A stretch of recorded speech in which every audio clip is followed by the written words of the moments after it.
السلام علیکم ورحمۃ اللہ وبرکاتہ۔ الحمدللہ رب العالمین، الصلاۃ والسلام علی رسولہ الکریم، اما بعد فاعوذ باللہ من الشیطان الرجیم، بسم اللہ الرحمن الرحیم۔ سب سے پہلے تو اللہ تعالیٰ سے دعا کہ اللہ تعالیٰ ہمارے دلوں کو قرآن کی روشنی سے منور کر دے، آمین۔ آج ہم انشاءاللہ پڑھیں گے سورۃ البقرہ کی آیت نمبر 216 سے۔ اللہ سبحانہ و تعالیٰ اس آیت میں فرماتے ہیں، کتب علیکم القتال، کتب علیکم فرض کر دیا گیا تم پر، القتال جہاد کو، واہوا اور وہ جہاد جو ہے، کرہ لکم ناپسند ہے تم کو۔ اللہ تعالیٰ نے فرمایا کہ تم پر جہاد فرض کر دیا گیا اور وہ جہاد جو ہے تمہارے لیے ناگوار ہے۔ وعسیٰ اور قریب ہیں، ان تکرہوا یہ کہ تم ناپسند کرو، شیئن کسی چیز کو، واہوا اور وہ چیز جو ہے، خیر لکم بہتر ہو تمہارے لیے انجام کے طور پر۔ اللہ تعالیٰ نے فرمایا کہ قریب ہے کہ تم کسی چیز کو ناپسند کرو اور وہ چیز جو ہے تمہارے لیے انجام کے لیے بہتر ہو۔ وعسیٰ اور قریب ہے، ان تحبوا شیئا کہ تم پسند کرو کسی چیز کو،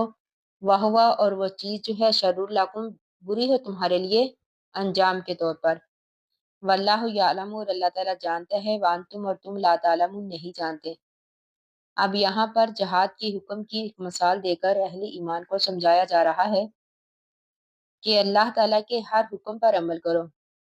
چاہے تمہیں وہ اچھا لگے یا پھر نہ لگے، اس لیے کہ اس کے انجام اور نتیجے کو صرف اللہ تعالیٰ ہی جانتا ہے، تم نہیں جانتے۔ ہو سکتا ہے کہ اس میں تمہارے لیے بہتری ہو، جیسے جہاد کے نتیجے میں تمہیں فتح ملے، عزت اور سربلندی ملے، مال اور اسباب ملے۔ تو اس لیے اللہ تعالیٰ نے فرمایا کہ اللہ تعالیٰ زیادہ جانتا ہے اور تم نہیں جانتے کہ ہر چیز کا انجام کیا ہے۔ یا سلونا کا سوال کرتے ہیں آپ سے، عن الشہر الحرامی حرمت والے مہینے کے بارے میں، قتال فیہ کس میں لڑنا کیسا ہے۔ آپ یہاں پر حرمت والے مہینوں سے مراد رجب، ذوالقعدہ، ذوالحج اور محرم، یہ 4 مہینے زمانہ جاہلیت میں بھی حرمت والے سمجھے جاتے تھے، جس میں قتال اور جدال جو تھا ناپسند تھا۔ تو اللہ تعالیٰ فرماتے ہیں، کل نبی اب کہہ دیجئے، قتال فیہ لڑنا اس میں، کبیر بہت بڑا گناہ ہے، وصد اور روکنا، عن سبیل اللہ اللہ کی راہ سے، وکفر بھی اور اس کا انکار کرنا، یعنی اللہ تعالیٰ کا انکار کرنا اور اللہ تعالیٰ کی راہ سے روکنا، یہ بھی گناہ ہے۔ والمسجد الحرامی اور مسجد حرام سے روکنا، واخراجو اور نکالنا، اہلی ہی اس کے رہنے والوں کو، منہو اس سے، یعنی حرم کے رہنے والوں کو وہاں سے نکالنا، عند اللہ اکبر عند اللہ یہ زیادہ بڑا گناہ ہے اللہ کے ہاں۔ والفتنہ تو اور فتنہ جو ہے، اکبر زیادہ بڑا ہے، من القتل قتل سے۔ اب اس کی تفسیر کچھ اس طرح آتی ہے کہ نبی کرم صلی اللہ علیہ وآلہ وسلم کے زمانے میں ایک مسلمان فوجی دستے کے ہاتھوں رجب کے مہینے میں ایک کافر قتل ہو گیا اور بعض کافر جو تھے وہ قیدی بنا لیے گئے، لیکن مسلمانوں کے علم میں یہ نہیں تھا کہ رجب شروع ہو گیا ہے، تو کافروں نے مسلمانوں کو طعنہ دینا شروع کر دیا کہ دیکھو یہ حرمت والے مہینے کی حرمت کا بھی خیال نہیں کرتے، جس پر یہ آیت نازل ہوئی اور کہا گیا کہ یقیناً حرمت والے مہینے میں قتال جو ہے بڑا گناہ ہے، لیکن حرمت کی دہائی دینے والوں کو اپنا عمل نظر نہیں آتا، یہ خود اس سے بھی بڑے جرم کرتے ہیں کہ اللہ کے راستے سے روکنا، مسجد حرام سے لوگوں کو روکنا اور وہاں سے مسلمانوں کو نکلنے پر مجبور کرنا، یہ بھی بہت بڑا گناہ ہے۔ تو اللہ تعالیٰ فرماتے ہیں، والفتنہ تو فتنہ جو ہے، اکبر زیادہ بڑا ہے، من القتل قتل سے، والا یزالون اور ہمیشہ وہ رہیں گے، یقاتلونکم لڑتے تم سے، حتیٰ یہاں تک کہ یردوکم وہ پھیر دے تم کو، عن دینکم تمہارے دین سے، ان استطاعوا اگر وہ اس بات کی طاقت رکھیں۔ اللہ تعالیٰ نے فرمایا کہ یہ کافر جو ہیں ہمیشہ تم سے لڑتے رہیں گے، یہاں تک کہ اگر ان کا بس چلے تو وہ تمہیں تمہارے دین سے پھیر دے۔ ومن یرتدد اور جو کہ پھر جائے، منکم تم میں سے، عن دینہ اپنے دین سے، فیموت اور وہ مر جائے، وہو کافر اور وہ کفر کی حالت میں ہو۔ پھر اللہ تعالیٰ نے فرمایا کہ تم میں سے جو شخص اپنے دین سے پھر جائے، پھر اسی حالت میں مر جائے، یعنی کفر کی حالت میں، فاولئک پس یہی وہ لوگ ہیں، حبطت ضائع ہو گئے، اعمالہم ان کے اعمال، پھر دنیا میں، والآخرۃ اور آخرت میں، واولئک اور یہی وہ لوگ ہیں، اصحاب النار آگ کے رہنے والے، ہم وہ فیہا اس میں خالدون ہمیشہ رہیں گے، یعنی جو دین سے پھر جائے پھر اسی طرح مر دے یعنی توبہ نہ کرے، تو حدیث میں ہے کہ من بدل دینہ فقتلوہ، کہ جو کوئی اپنے دین کو بدل دے اسے مار دو،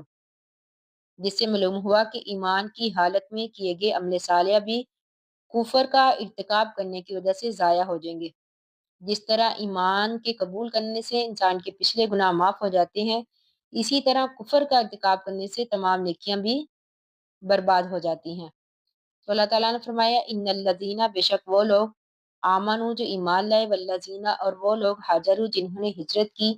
وجاہدوا اور جہاد کیا، فی سبیل اللہ اللہ کی راہ میں، اولئک یہی وہ لوگ ہیں، یرجونا جو امید رکھتے ہیں، رحمت اللہ اللہ کی رحمت کی،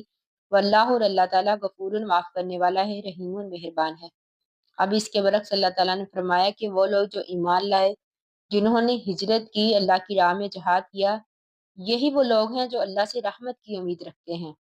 یسألونہ کا سوال کرتے ہیں آپ سے، عن الخمری شراب کے بارے میں، والمیسری اور جوئے کے بارے میں۔ اب اللہ تعالیٰ نے فرمایا کہ نبی صلی اللہ علیہ وآلہ وسلم، لوگ آپ سے شراب اور جوئے کے بارے میں سوال کرتے ہیں، قل تو آپ کہہ دیجئے، فیہما ان دونوں میں، اسم گناہ ہے، کبیر بہت بڑا، یعنی اللہ تعالیٰ نے فرمایا کہ یہ بہت بڑا گناہ ہے، یعنی شراب اور جوا، ومنافع اور فائدہ ہے، للناسی لوگوں کے لیے، یعنی لوگوں کے لیے کچھ فائدہ بھی ہے، واسمہما اور ان دونوں کا گناہ، اکبر زیادہ بڑا ہے، من نفعہما ان دونوں کے نفع سے، یعنی فائدوں کا تعلق دنیا سے ہے، مثلا شراب سے وقتی طور پر بدن میں چستی آ جاتی ہے اور بعض ذہنوں میں تیزی آ جاتی ہے، جنسی قوت میں اضافہ ہو جاتا ہے، جس کے لیے اس کا استعمال عام ہوتا ہے، تو اسی طرح اس کی خرید و فروخت نفع بخش کاروبار ہے۔ جوے میں بھی بعض دفعہ آدمی جیت جاتا ہے تو اس کو کچھ مال مل جاتا ہے، لیکن یہ فائدے جو ہیں دنیاوی ہیں، تو اللہ تعالیٰ نے فرمایا کہ یہ فائدے ان چیزوں کے نقصانات کے مقابلے میں کوئی حیثیت نہیں رکھتے جو انسان کی عقل اور اس کی دین کو ان سے پہنچتے ہیں، اس لیے فرمایا کہ ان کا گناہ ان کے فائدوں سے بہت بڑا ہے۔ وَيَسْأَلُونَ کا سوال کرتے ہیں آپ سے، ماذا ينفقون کہ وہ کیا خرچ کریں، قل تو نبی آپ کہہ دیجئے، افواہ جو ضرورت سے زائد ہو، کذالک اسی طرح یبین اللہ بیان کرتا ہے اللہ تعالیٰ، لاکم الآیاتی تمہارے لیے نشانیاں، تمہارے لیے احکامات، لعلکم تاکہ تم تتفکرون غور و فکر کرو، یعنی اب اس آیت میں اللہ تعالیٰ نے فرمایا کہ یہ لوگ جو ہیں آپ سے سوال کرتے ہیں کہ وہ کیا خرچ کریں، فرمایا جو ضرورت سے زائد ہو، یعنی جو آسان اور سہولت سے ہو، دل پر گرانا گزرے۔ اسلام نے یقیناً انفاق کی بڑی ترغیب دی ہے، لیکن اعتدال کو بھی ملحوظ رکھا ہے کہ ایک تو اپنے زیر کفالت افراد کی خبرگیری کرو، ان کی ضروریات کو آگے رکھو، دوسرے اس طرح خرچ کرنے سے بھی منع کیا ہے کہ کل کو تمہیں یا تمہارے اہل خاندان کو دوسروں کے آگے ہاتھ پھیلانا پڑے، یعنی جو ضرورت سے زائد ہو اسے خرچ کرو، پھر دنیا میں، والآخراتی اور آخرت میں۔ وَيَسْأَلُونَ کا سوال کرتے ہیں آپ سے، عن الیتامیٰ یتیموں کے بارے میں،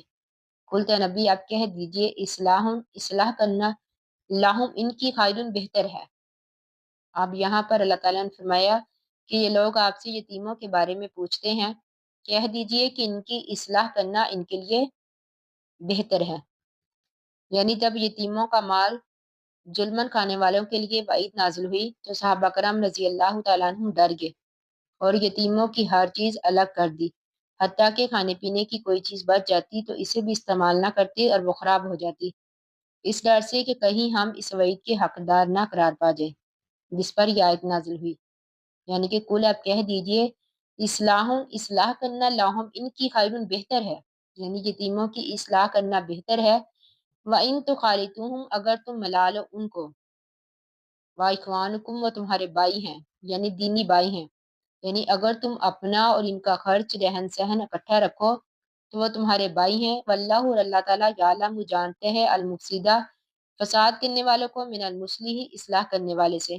وَلَوْ شَاءَ اللہ اگر چاہتا اللہ تعالیٰ، لَأَعْنَتَكُمْ تو مشکل میں ڈال دیتا تم کو، یعنی اگر اللہ تعالیٰ چاہتا تو تمہیں اصلاح اور بہتری کے طور پر بھی ان کا مال اپنے مال میں ملانے کی اجازت نہ دیتا، لیکن اللہ تعالیٰ نے اس بات کی اجازت دے دی۔ اللہ تعالیٰ نے فرمایا کہ اللہ تعالیٰ بہتر جانتا ہے کہ کون اصلاح کرنے والا ہے اور کون فسادی ہے،